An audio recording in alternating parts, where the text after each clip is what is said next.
teninao ka nohaniko, hitako ny teninao ka nohaniko.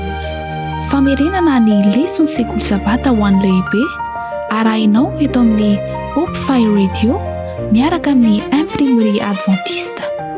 Hitako ny teninao ka nohaniko, hitako ny teninao ka nohaniko.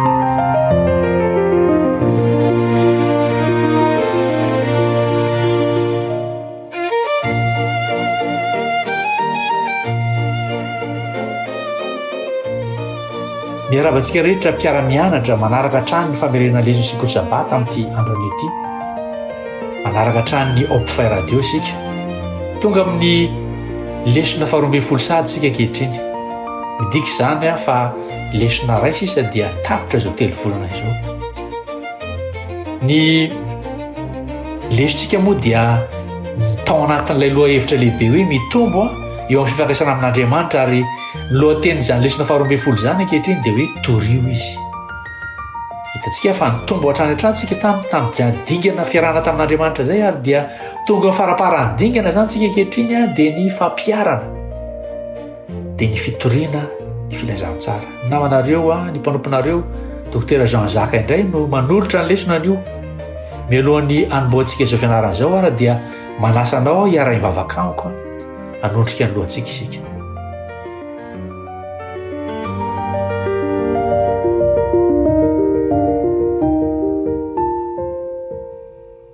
Riranay tsara indrezany an-danitro, misaotra anao indray no ny fahavelomana mbola omenao anay sy ny famindram-po izay mbola ataonao aminay. Misaotra fa Andriamanitra fitiavana ianao, manolotra hatrany ny antso aminay mba ho mpiara-miasa aminao. Meo anay tompo ny fanahy fanompona avy amin'ny fanahinao masina mba ameno ny fiainanay, ananana fahazotoana ho mpiara-miasa aminao. Mifona aminao zahay no ireo tsirambina vitanay tamin'ny lasa. Aoka hiteny aminay ianao anio ary ampio izay mba andray fanapahan-kevitra tsara. Ta ianao ty namako mpiara-mianatra amiko eto ty, mba azy sy nankonana ianao Jesosy io, ary aoka hiara entana izahay ho mpiara-miasa aminao. Fa tonoana zao vavaka zao amin'ny anaran'i Jesosy. Amen.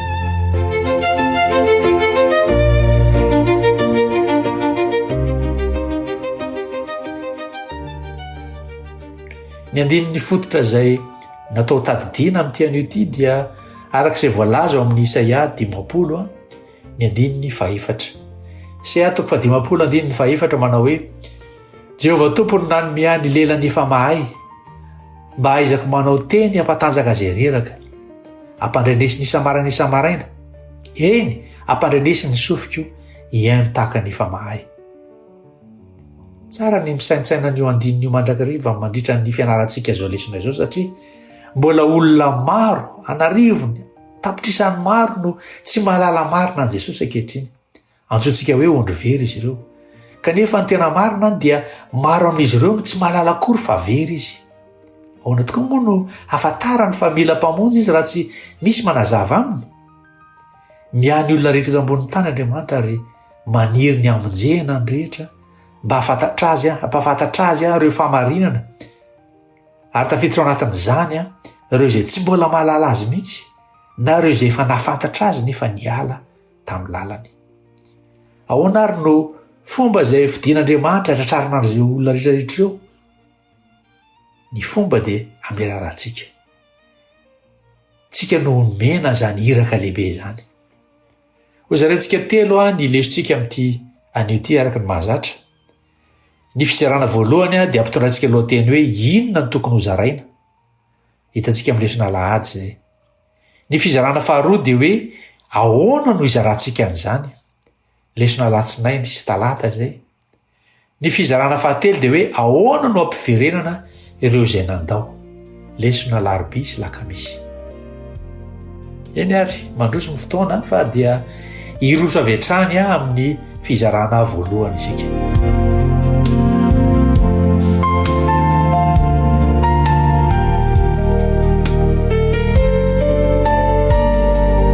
Fizarana voalohany dia hoe inona no tokony ho zaraina. Alohan'ny hidirantsika lalina amin'ity lesona ity dia andeha aloha isaintsaina ity fanontaniana kely anankiray ity izay tena manan-danja ity sika hoe raha hiverina an'io Jesosy, firy amin'ireo olona izay akaiky anao no efa vonina eo anaminy ankehitriny. Ny vadinao ve zany, ny zanakao ve zany, ireo mpiara-miasa aminao ve zany, mety mpifanoro-bidirina aminao ve zany. Ary ohatra ka tsy mbola vonina izy ireo, iza no ampafantatra azy ny momba an' Jesosy. Ary zay indrindra no antony ty lesony ity. Tany Azia dia nisy lehilahy anankiray natsoina hoe Zef, izay nanapa-kevitra ny anokatra ny fiainany, anokana ny fiainany hitory ny filazantsara.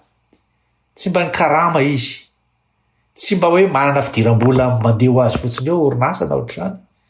Tsy nanana tahiry ihany koa izy tany amin'ny banky, kanefa dia isan'andro isan'andro izy sy ny vadina dia raisiny an-tsoratra ny anaran'ireo olona izay fantany eo an-tanàna. Amin'ny toerana izay ipetrahany zany dia nivavaka ho an'ireny olona ireny izy. Le anarana rehetrarehetra izay raisiny isan'andro ireo dia hoentiny ambavaka. Rehefa vita le vavaka dia lasa izy vady mandeha moto dia mitsidika an'ireo olona ireo. Ary dia voatarika anao andray fampianarana baiboly ireo olona tsy diany ireny. Ary dia be dehibe no nazoto tamin'izany fianarana ten'Andriamanitra zany, ary nisy batisa maro mihitsy aza taoriana zany fianarana ten'Andriamanitra zany azy nataon'ireo olona ireo niaraka tamin'izy mivady. Ary nisy olona nanontany azy hoe ahoana moa no ahafahanao miaina kanefa tsy manana asa na karama, ianao nefa manana ankonana. Dia namaly izy hoe Andriamanitra no mamelona anay. Indray sabata dia lany tanteraka ny vola tao an-tranon'izy ireo. Tsy nisy sakafo, tsy nisy vola. Vavaka fotsiny izy sy ny vadiny manao hoe Tompo, ianao sisa no anananay. Tsy manana inon'inona intsony izahay. Tao am-piangonana tamin'ny andro sabata io dia nisy olona izay tsy fantany nanatona azy ary nanome azy valopy. Rehefa nisokafany ilay valopy tao an-trano, tonga tany an-trano izy, dia nisy vola izay ampy havelomany izy sy ny ankonany na nisy ny volana maro tao anatin'izany valopy izany. Ary dia izao no voalaza ny taty aoriana hoe anjatony maro no porofo izay hitako momba ny fikarakarana ny fiainanay. Fa ity lazaiko anareo eto ity dia anankiray monja amin'izany. Ry mpiara-mianatra malala, rehefa tena mahataka ireny hatsaran'Andriamanitra tokoa ny olona anankiray dia tsy afaka niangina izy ireo. Ary izay zavatra izay ihany koa no nitranga tamin'ny apôstôly, izay no nitranga tamin'ny Paoly, izay no nitranga tamin'ireo martyra, ary izay ihany koa no tokony hitranga amintsika tsirairay avy.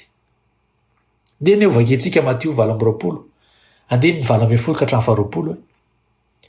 Efa nomena ny fahefana rehetra ny an-danitra sy ety an-tany, koa mandehany ianareo dia ataovy mpianatra firenena rehetra, manao batisa azy amin'ny anaran'ny Ray sy ny Zanaka ary fanahy masina, sady mampianatra azy hitarina izay rehetra nadidiko anareo. Ary indro izao omba anareo mandrakariva mandra-pahatonga ny faharan'izao tontolo izao. Ireo tenin'ireo no lazaina hoe teny farany no lazainy Jesosy talohan'ny hiakarany tany an-danitra. Ary fantatsika fa rehefa milaza ny hoe teny farany ny olona anankiray dia izay ny tena manan-danja indrindra lazainy. Tsy nilaza Jesosy hoe manamboara trano fiangonana maro. Tsy nilaza izy hoe mamorona fikambanana lehibe. Tsy nilaza izy hoe mitadava laza, fa hoy izy hoe ataovy mpianatra ny firenena rehetra. Maro tsara fa tsy miteny hoe mandehana no baiko lehibe eto. Raha amin'ny teny Grika izay nanoratana an'ity testamenta vaovao ity ny jerena ny baiko fototra eto dia hoe ataovy mpianatra. Ny fandehanana zany dia fomba atongavana amin'ilay tanjona. Ary ny tanjona kosa dia ny atonga ny olona ho mpianatra. Midika izany fa tsy ampy ny mampiditra olona am-piangonana, tsy ampy ny manao batisa olona, tsy ampy ny mampianatra fotom-pinoana, fa ny tanjona dia nitondrana olona hanana fifandraisana velona amin'i Jesosy. Rehefa niantso an'i Petera sy Andrea Jesosy dia hoy izy hoe avy anaraka ahy fa ataoko mpanarato-olona ianareo. Mateo 5:20. Tsy hoy izy hoe ataoko mpanatrika fivoriana ianareo. Tsy niteny Jesosy hoe ataoko mpikambana ianareo na hoe ataoko mpanjona ianareo, fa hoy izy hoe ataoko mpanarato olona ianareo. Fantarareo tsara fa ny mpanarato dia tsy mijanona amoron-drano izy ireo mijery fotsiny. Ny mpanjona no mijanona amoron-drano dia mitazana fotsiny, tsipona tsikelikely. Fa ny mpanarato dia tsy maintsy mandeha any anaty rano izy ireo, ary tsy maintsy mandatsaka ny aratony ary mitady ny toerana hoe entony misy trondro-betsaka kokoa ary de mandatsaka n'zany rato zany a raha tsy mahazo de miverina indray mitady toerana hafa de mandatsaka ny rato ary de manao zay rehetrarehetra azo atao mba azahoana n'zany trondro zany ho be dehibe ary de toy izany koa ny kristianina tsy natsoina hijanona am-piangonana fotsiny sika fa natsoina andeha hitady olona hitaona olona ho an' Jesosy natsoina hizara fanantenana natsoina hitondra olona eo am' Jesosy. Rehefa nosamborina Sinedriona Petera sy Jaona dia nandrahona azy ireo ny mpitondra fivavahana de hoy izy hoe aza mitory an'izany anarana zany tsony manomboka eto anio fa namaly Petera sy Jaona hoe izahay de tsy maintsy milaza an'izay zavatra efa hitanay sy renay. Mahafinaritra be zany teny zany hoe izay zavatra efa hitanay sy renay dia tsy maintsy lazainay tsy hoe voatery mitory izay tsy zany akory nambaran'izy roa lahy tsy hoe adidy mavesatra zany fa izy hoe tsy afaka ny anginy izay fa tsy maintsy milaza satria nahoana satria efa niainan'izy ireo ny herin'i Jesosy tao anatin'ny fiainany tao efa nahita azy nanao fahagagana izy ireo efa nahita azy maty teo amin'ny azy fijaliana efa nahita azy nitsangana tamin'ny maty ary rehefa tena mahita an' Jesosy ny olona anankiray hitadio tsara fa tsy afaka ny anginy izy fa hitaona olona ho an'io Jesosy zay naneho fitiavana tamin'io. Zao ny fanambaran'ny mpanompovavan'ny tompo ao amin'ny Christ Object Lessons hoe izay nandray ny fiainan'i Kristy dia voatendry hiasa ho famonjena ny namany. Zany hoe zany tsy ny pastera ihany zany no miasa ho famonjena ny namana, tsy ny lolona ihany, tsy ny mpitory ny filazantsara ihany fa izay rehetra nandray an'i Kristy hozy izy voalaza eto. Rehefa voavonjy ianao de voantso hitondra ny hafa mba hovonjena ihany koa. Inona ary zany no tokony ho zaraintsika? Mety izy ilaza hoe tsy mahay teolojia ane zahay, tsy mahay mamaly fanontaniana sarotra ane zahay, tsy mahay mitory aho. Fa ny vaovao mahafaly de zao, tsy voatery hizara izay zavatra tsy fantatrao ianao, fa zarao izay efa nataon'Andriamanitra teo amin'ny fiainanao. Tadio tsara ilay lehilahy jambatra any Kibondreny izay nisontranon Jesosy. Ary izy io de tsy nahay teolojia fa zao fotsiny nambarany hoe tsy fantatro na mpanota izy na tsy fantatro zany fa ny zavatra ray fotsiny fantatro de zao hoe jamba taloha ary mahita ao ankehitriny. Izay natao hoe fijoroana vavolombelona, ny fizarana izay zavatra nataon'Andriamanitra teo amin'ny fiainanao. Ry havana malala, ny iraka lehibe dia tsy safidy akory, tsy hoe didy avy amin' Jesosy izy io ka tsy maintsy atao, tsy hoe nomena olona vitsivitsy zany fa nomena antsika rehetrarehetra. Mety tsy hitory amin'ny olona rivony ianao, mety tsy ho evanjelistra malaza ianao fa misy olona ray farafahakeliny napetraka Andriamanitra eo amin'ny fiainanao izay tsy ho tratran'ny olon-kafa mihitsy raha tsy ianao rery. Mety ho namanao zany, mety ho havanao zany, mety mpiara-miasa, mety olona eo akaikinao eo. Ary angamba ianao ihany no hany baiboly izay hovakin'ny olona io. Ka amin'izao fotoan'izao dia manasa antsika io mba hantany tena hoe tompo, iza le olona zay tianao tratrariko amin'ny herinandro ty? De mivavaha ho azy. Mitadava fotoana iresahana aminy ary zarao aminy zavatra izay nataon'i Jesosy teo amin'ny fiainanao. Satria mety hanovany mandrakizay an'izany olona izany izay fizarana ataonao izay. Iroso avy hatrany amin'ny fizarana faharoa ary zany tsika. Raha izay no fizarana voalohany.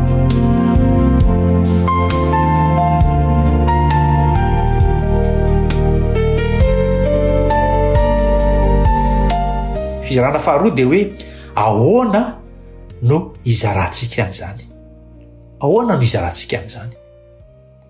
Ny valiny tsotra dia hoe manahafa an' Jesosy, manangana finamanana. Raha fantatsika izay tokony ho zaraintsika dia mipetraka ny fanontaniana hoe ahoana ary zany no tokony hizarantsika an'izany. Maro ny olona te hitory, te hitondra fanahy amin'i Kristy, saingy indraindray tsy fantany izay fomba tokony hanaovana an'izany. Valiny tsotra izay azo mena dia zao hoe jereo Jesosy. Raha tia halala ny fomba hitondrana olona eo amin'Andriamanitra ianao dia jereo ny fomba izay nataon'i Jesosy. Inona nanosika an'i Jesosy? Ao amin'ny Mateo 7:9-13 dia zao ny voalaza hoe ary noho nahita vahoaka Jesosy dia naonena azy ny fijerin'ireo satria nampahantraina ireo ka nafoy toy ny ondry tsy misy mpiandry. Tsy ny adidy akory no nanosika an'i Jesosy, tsy ny fandaharam-potoana no nanosika azy, tsy ny hoe faniriana azo laza fa ny fitiavana na honena azy ny fijeriny an'ireo. Ny fony de voakitikitiky noho ny fahorian'ny olona, nahita olona very izy, nahita olona tsy manana fanantenana izy, nahita olona mitady valina izy, ary tsy nahatanty nijery fotsiny an'izany, ary zay no antony natonga azy teto an-tany. Zay ny antony nafatesany teo amin'ny azy fijaliana, zay koa no antony zay tokony anosehana antsika hitory ny filazantsara.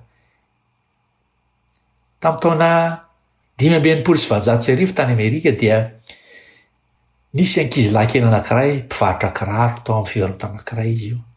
Tsy kristianina izy, tsy mpandeha am-piangonana, ary tsy mahalala firy ny soratra masina. Indray andro dia nisy mpampianatra sekoly lahady antsoina hoe Edouard Kimball niditra tao amin'ilay fivarotana. Dia nivavaka ty lehilahy ty talohan'ny idirana tao satria natahotra iresaka tamin'ilay tovolahy kely izy. No tonga teo amin'ilay ankizilahy kely izy dia niresaka tamin'ny tsotra fotsiny ny fitiavan'i Jesosy. Tsy toriteny lava ny nataony, tsy fampianarana sarotra ny nataony, fa resaka tsotra avy amin'ny fo. Adinona sy eo, liana ilay tovolahy kely ary dia nanolotra ny fiainana ao an'i Kristy izy. Fantatrao ve izy io tovolahy kely io?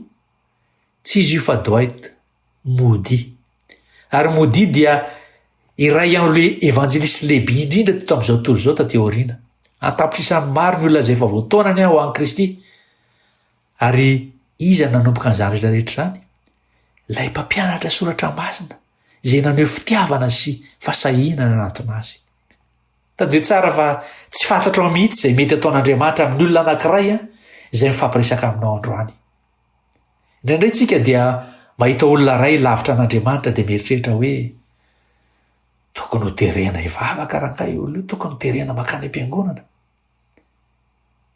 tokony terena anao an'izao sy zao izy, tokony ho terena atao batisy izy, tokony terena anatrika konferansy izy.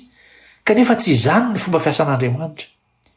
Tsy miterena tsy hanota taty Damasieva, tsy miterena hiditra tao amin'ny samby fiara ireo olona talohan'ny safitriana, tsy miterena hibebaka ny Nivita, fa niteny tamin'izy ireo tamin'ny fitiavan'Andriamanitra, nampitandrina azy ireo, nanasa azy ireo fa tsy nanery azy ireo. Ny fitiavana marina dia nanome safidy, ary izay no nataon'i Jesosy amintsika ihany koa isan'andro isan'andro. Raha misy olona anankiray izay afaka mety ho niterena angambany, dia ilay vehivavy Samaritana tao amin'ny Jaona 4. Fantatra Jesosy tsara ny fahotany rehetra, fantany lasany rehetra, fantany ny adosony rehetra, kanefa izao tsy nanameloka ny vehivavy io Jesosy, tsy nanala baraka azy izy, tsy nandrahoana azy izy, fa nanomboka resaka tsotra dia tsotra hoe meo rano aho sotroko, dia izay ihany. Dia avy amin'izay resaka tsotra izay no natonga ilay vehivavy hanolotra ny fiainany ho an'i Kristy, ary farany dia lasa misionera voalohany tao Samaria izy, ary dia ny tanàna ray manontolo aza dia voatarika eo amin'i Jesosy tamin'ny lalany. Misy fanambarana nataon'ny madamo eto tao amin'ny Ministry of Healing hoe ny porofo mahery indrindra manohana ny filazantsara dia kristianina anankiray be fitiavana sy mendrika ho tiavana. Tsy nilaza izy hoe ny porofo mahery indrindra dia ny ady hevitra, na hoe ny porofo mahery indrindra dia ny fahalalana teolojika, fa hoy izy hoe ny porofo mahery indrindra manohana ny filazantsara dia kristianina ray be fitiavana sy mendrika ho tiavana. Rehefa mahita ny toetran'i Kristy ao amintsika ny olona dia misokatra ny fony. Ny fomba anankiray faharoa izay ilaina tanterahana ihany koa amin'ity fizarana ny tenin'Andriamanitra ity dia hoe ny mamboly finamanana. Ary anisan'ny tena zava-dehibe indrindra izay zavatra izay. Ahoana ny fomba hitondrana olona amin'i Jesosy? Ny valiny dia izao hoe finamanana. Tadio tsara fa Jesosy dia tsy nitory tamin'ny vahoaka fotsiny, fa niara-niaina tamin'izy ireo izy, nihinana niaraka tamin'izy ireo, nitsidika azy ireo, niaino azy ireo, nitomany niaraka tamin'izy ireo, nandany fotoana tamin'izy ireo, ary izay no mahatonga ny olona atoky azy. Rehefa misy ny fitokisana dia misokatra ny fo. Tao anatin'ilay sika tao dia manome dingana 7 izay tena tsotra dia tsotra nefa mahomby amin'izay finamarana izay. Voalohany indrindra dia izao hoe fataro ilay olona ary manorena finamarana aminy. Aza atao hoe tetikasa ilay olona, aza atao hoe objectif missionnaire akory, fa zao fotsiny tiavo izy, vataro ny fiainany, eno izy. Dingana faharoa de zao mivavah ho azy. Alohan'ny resahanao amin'ny olona momba an'Andriamanitra, de miresaha amin'Andriamanitra momba ny olona io. Ary eo ka nyfanahy masina no anova ny fo. Dingana fahatelo de zao hoe mitadiava fotoana voajanahary resahana finoana ao amin'ny olona io. Aza terena, aza ampidirina keriny ao anatin'le resaka ifanaovanareo zany resaka baiboly sy ny finoanao zany, fa velao hivoaka voajanahary. Dingana fahaefatra de zao hoe ampifandraiso amin'ny fiangonana ilay olona. Rehefa azonao zany foany manana finamanana tsara aminy ianao, de ampifandraiso amin'ny fiangonana ilay olona, mety amin'ny alalan'ny hetsika sosialy atao amin'ny fiangonana zany, mety amin'ny vondrona kely, mety amin'ny fiaraha-misakafo ao am-piangonana, mety amin'ny fiaraha-mivavaka. Dingana fahadimy ao anatin'izay finamanana zay ihany koa de zao hoe fataro ny filany. Mety manana olana arabola ve izy io, mety marary, mety kivy, mety very aza, mety manana ady saina, fataro zay zavatra ilainy. Ny dingana fahenina ao anatin'ity finamanana ty ihany koa de zao hoe asehoy aminy ny fomba zay anampiny baiboly. Tsy hoe fampianara lavabe akory ny ataonao fa andiny ray monja de mety ampy anova fiainana. Ary dingana fahafito, rehefa tonga ny fotoana dia asao izy hianatra soratra masina. Ary aveo de mety ho tonga amin'ny klasin'ny batisa zay fotoana zay any arena. Zava-dehibe zany ty fananganana finamanana ty. Nisy lehilahy anankiray tany amin'ny fiangonana anankiray zay nivavahan'ny fiangonana nandritra taona maro io lehilahy io. Nentina mbavaka foana izy, nentina mbavaka foana. Izy nefa de tsy nety tonga mihitsy tao am-piangonana. Tsy nety nianatra baiboly, tsy nety nihaino toroteny. Ary dia farany dia nanapa-kevitra ny diakona anankiray fa alao ajanona ny resaka fivavahana aminy fa alao tsy diana fotsiny izy. Ary dia nitsidika azy ty diakona ty, nanampy azy rehefa narary, niaraka ny source dite taminy ary nihaino ny olany. Ary dia nanao an'izany fihetsika izany izy tampitiavana nandrisy ny heritaona mahery. Ndray andro dia lobava ty lehilahy ty nanontany hoe fa inona marina no mahatonga anao hizara fitiavana tahaka an'izao ty aminahy? De hoy izy hoe satria tianao Jesosy. Ary de zay ny fotoana zay nanokafan'ity lehilahy ty ny fony ho an'Andriamanitra, ary dia nanomboka liana namatatra an'izany Jesosy zany izy. Volana vitsivitsy teoriana dia natao batisa ty lehilahy ty.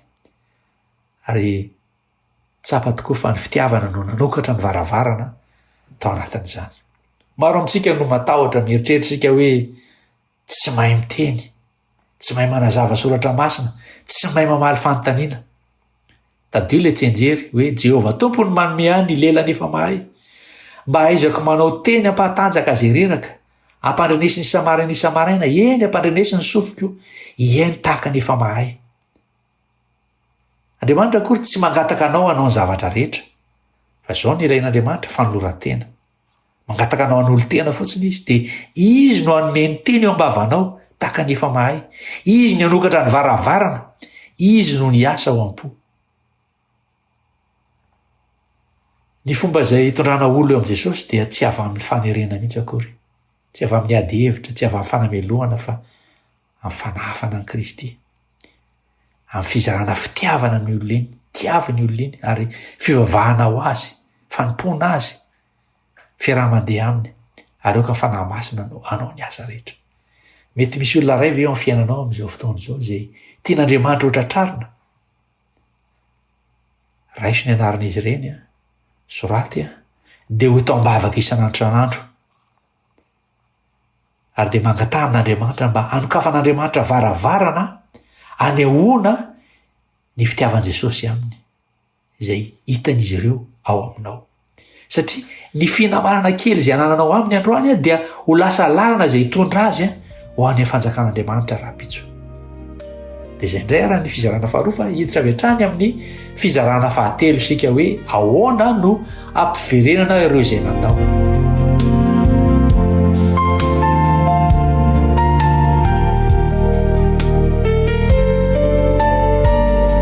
Fizarana fahatelo fahatelo dia hoe ahoana no ampiverenana ireo izay nandao tadio fa mitadiny zanan'Andriamanitra. Ary ty fizarana fahatelo ty dia anisany ampahany anankiray tena manohana ny fo amin'ity lesony ity satria tsy ny olona izay mbola tsy mahalala an' Jesosy ihany no resahana eto fa ireo olona izay efa nahalala azy, ireo olona izay efa niankohaka nivavaka taminy, ireo olona izay efa nihira tao am-piangonana, ireo olona izay efa nampianatra sekoly sabata, ireo olona izay efa natao batisa. Kanefa ankehitriny dia tsy hita intsony izy ireo. Mety manana olona toy izany angamba ianao. Mety hoe zanakao ve izany sanatria? Mety hoe vadinao ve izany sanatria? Mety hoe rahalahinao na anabavinao ve izany sanatria? Mety hoe namanao ve izany sanatria? Mety ilay olona mipetraka teo amin'ny W teo akaikinao isan-kerinandro taloha ve izany ankehitriny? Aiza izy ireo? Ary izay indrindra ny fanontaniana izay apetraka ny lesona amintsika androany hoe ahoana ny fomba hitaomana an'ireny olona izay nandao ireny? Nisy rem-pianakaviana kristiana anankiray izay nananjanaka lahy tokana no be azy ny tao amin'ny fiangonana ty zazalahy ty, nampianarany vavaka, nampianarany soratra masina, nentiny niara-nydritra sekoly sabata. Ary rehefa tonga tany amin'ny oniversite ilay tovolahy rehefa lehibe dia niova tanteraka no ny namana. Nandao ny finoana izy, nitsahatra ny vavaka izy, nitsahatra nandeha am-piangonana ary nitsahatra ny finoany an'Andriamanitra. Tsy ninoan'Andriamanitra intsony izy. Nandrisa 12 taona mahery nefa dia zao nivavaka isan'andro san'andro ho azy ny reniny, tsy nitsahatra, tsy kivy, tsy tezitra, tsy niala taminy. Indray andro dia narary mafy ty zanany ty. Ary nandrisa ny fotoana izay naharery azy tany amin'ny hôpitaly dia tsaroany tampoka ireo vavaka izay nataony mamany. Tsaroany ireo andininy izay nianarany tamin'ny fahazazany. Tsaroany ilay Jesosy izay nilaviny nandrisa ny taona maro. Ary teo ampandriana teo amin'ny hôpitaly no niverenany tamin'Andriamanitra. Taorenan'izay dia nilaza izy hoe raha nisy olona ray tsy nitsahatra nino ahy rehefa tsy nino ny tenako dia nidreniko. Mpiara-mianatra malala, tsy fantatrao izay ataon'Andriamanitra ao am-pon'ny olona anankiray. Mety tsy hitanao androany izany, mety tsy hitanao rapitso, fa tadio fa miasa mangina Andriamanitra amin'ny alalan'ny fanahy masina, amin'ny fizarana fitiavana, amin'ny vavaka ataonao amin'iny olona iny, miasa mangina Andriamanitra, matokisa, toy izo hatrany ny vavaka. Ao amin'ny testamenta taloha dia misy tantara mampalahelo izay mitovy amin'izany. Nizara roa ny fanjakana Israely. Ny fanjakana avaratra dia natsoina hoe Efraima. Ny fanjakana atsimo dia natsoina hoe Joda. Niala tamin'Andriamanitra Efraima, nanaraka sampy, nanadino ny tompo, nandany famarinana izy, ary raha ny fijerin'olombelona dia tao very tanteraka izy. Kanefa enoina izy ilazain'Andriamanitra amin'ny Jeremia 1:30 hoe zanako mahafinaritra va Efraima? Zaza malalako va izy no dia fatra-pahatsiaro azy isaky ny mitezitra azy aho? Noho izany dia honena azy ny foko, amindra fo aminy tokoa aho, o Jehova. Tena mampitolagaga izany teny izany.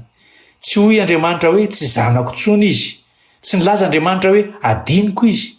Tsy nilaza Andriamanitra hoe tsy misy fanantenana tsony aminy, fa hozy izy hoe mbola zanako malala izy.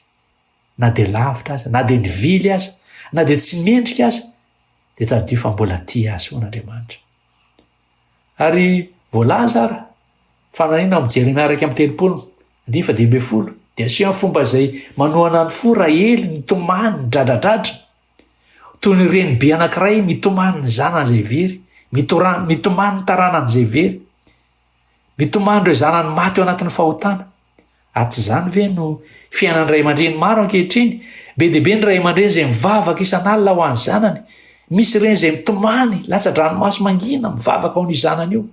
Misy ray mpianakaviana marary fo satria tsy mandeha mivavaka intsony ny zanany. Misy vady anankiray izay mivavaka ho an'ny vadiny.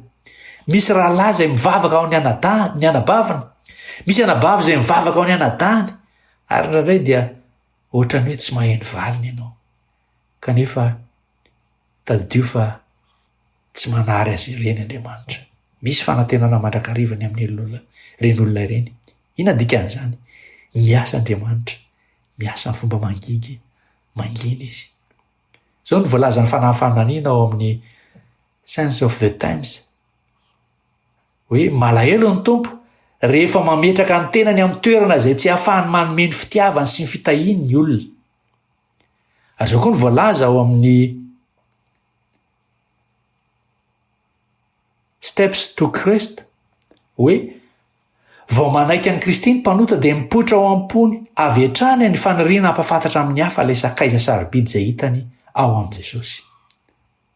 Fa misy teny anankiray manan-danja izay ho andray aman-dreny miverimberina izany teny izany ao amin'ny Adventist Home sy ny Child Guidance hoe aza mitsahatra mivavaka ao any zanakao na oviana na oviana. Ny afatra dia mazava hoe aza kivy. Tsarao fa miasa hatrany Andriamanitra. Mbola miasa hatrany Andriamanitra.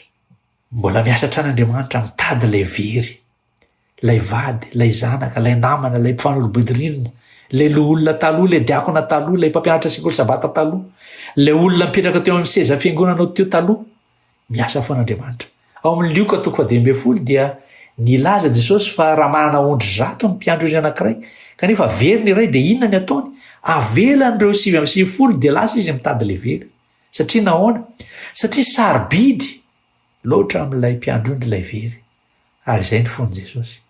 Indraindray tsika dia mifantoka amin'ny olona maro, fa Jesosy kosa dia mifantoka amin'ny olona very. Ilay very, ilay naratra, ilay kivy, ilay nani. Ahoana fomba hampiverenana azy ireo? Tsy amin'ny fanamelohana akory na hampiverenana azy ireo, tsy amin'ny fanakiviana, tsy amin'ny fanerena, fa amin'ny fomba roa lehibe. Voalohany dia hoe mivavaha. Alohan'ny resahanao amin'ny olona momba an'Andriamanitra dia tadiova hoe miresahan'Andriamanitra momba an'ilay olona io. Aoka ny fanahy masina rery no afaka anovany fo. Ny faharoa, fomba hampiverenana azy io dia izao hoe maneho fitiavana. Ny fijoroanao vavolombelon'ny fiainanao, ny asanao, ny teninao ary ny vavakao dia afaka manova tanteraka ny fiainan'ny olona anankiray sy ny hoaviny. Indraindray ny olona anankiray izay miembotra toy ireny dia tsy mila toriteny, fa mila olona miaino azy izy. Misy olona ilainy ny olona mitsidika azy, olona tia azy, olona izay mampiseho aminy fa mbola tian'Andriamanitra izy. Nisy lehilahy anankiray izay tsy nandeha fiangonana intsony hatria ny 25 taona. Tsisy nikarakara azy firy. Ray andro dia nisy olona izay efa antitra izay nanomboka nitsidika azy. Tsy niresaka momba fahotany mihitsy izy nampatsiahany zavatra taloha nentin'ny ainany fa nivavaka izy, naneho fitiavana taminy. Tsy nanan-kivy an'io olona io izy, tsy nanera an'io olona io izy, fa nitsidika azy izy dia nivavaka taminy. Nivavaka ho azy, naneho fitiavana, ary dia nandrisindreo taona dia nifanerasera foana tamin'ny olona io izy nizara fitiavana. Ary farany dia hoy lehilahy hoe niverinao satria hitako tamin'ny fiainan'ity lehilahy lehibe izay nitsidika isan'andro ity ny fitiavan'i Jesosy. Ary indraindray dia tsy toriteny no mamerina olona indray eo amin'ny valan'Andriamanitra fa ny fitiavana izay zaraina amin'izy ireny. Ny loha-hevitra tamin'ity herinandro ity dia hoe torio izy. Dia izao hoe tsy toriana ny fiangonana akory ny toriana hoe ny Adventista ny torintsika. Tsy ny tenantsika koa ny torintsika. Na hoe ny hevitsika fa Jesosy Kristy, ny fitiavan'i Jesosy, Jesosy ilay fanantenana izao tontolo izao, Jesosy ilay valin'ny fahoriana izay miseho, Jesosy ilay valin'ny fahotana izay managejantsika, Jesosy ilay mitady ny very, Jesosy ilay mamerina lenany, Jesosy ilay mpamonjy, izay no ilaina toriana. Fitiavan'i Jesosy. Alohan'ny hamaranantsika ty lesona ity dia manasa anao eritreritra olona anankiray fotsiny. Mety ho zanaka na vady na namana na havana. Soraty eo am-ponao ny anaran'ireo olona ireo. Soraty anatin'ny diarim-bavaka zany ary dia manontany amin'Andriamanitra hoe Tompo, inona ny azoko atao mba hitondrana an'ity olona ity hanantona anao bebe koa. Ary dia ataovy ny vavaka. Efa vita ny vavaka dia manatona anazy. Ataovy antso telefônina. Raha tsy mety ny antso telefônina dia nitsidia anazy. Afatra tsotra zaraina. Azakivy ny mivavaka mandrakariva amin'ireny olona ireny satria mbola mitady ny zanany hatrany Andriamanitra. Dia izay indray ary ny lesontsika tamin'ity anio ity. Mampirisika antsika hatrany ny hijoro vavolombelona amin'izay nataony Tompo taminao. Fa anisan'ny Baiboly mivelatra vakian'ny olona zany fijoroanao vavolombelona, fizaranao izay nataony Tompo tamin'ny fiainanao izany. Ary ianao angamba no fitaovana izay ampiasaina hampody an'ilay ondry very ho ao an-tranon'Andriamanitra indray. Ka dia mametraka ny veloma mandra-piresaka amintsika rehetra indray amin'ny fotoana manaraka. Mialohan'ny hamaranantsika izao fotoana izao dia miaraka antsika, mangataka antsika hiaraka hivavaka isika.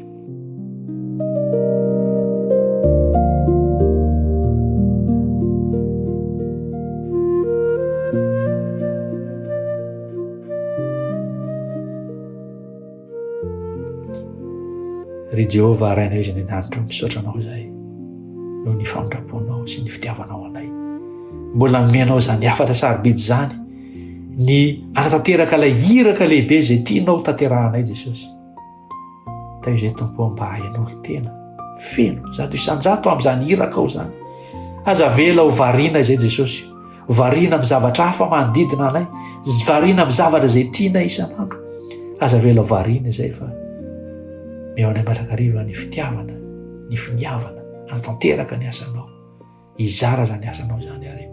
Aoka tompo malalo, ataovy miredareda ty amponay ny afi-pitiavanao, ataovy miredareda ty anatinay ny fitiavana izay nataonao anay, mba ho zarainay amin'ny hafa ary tao vitan'ny olona zany tompo fa ianao no miseo sy mamirapiratra teo amin'ny fiainanay tsiraray avy. Afaka manokana ao ty mpiara-mianatra amiko ty koa, da io koa ny fiainany tompo, miofandresena hatrany tsiraray avy koa izy ireo. Ary dia mananteny zay fa hiara hitsenanao amin'ny rao lanitra rehefa vita zao fitoriana filazantsara zao. Fa tonona vavaka amin'ny anaran'i Jesosy. Amen.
Hitako ny teninao ka nohaniko.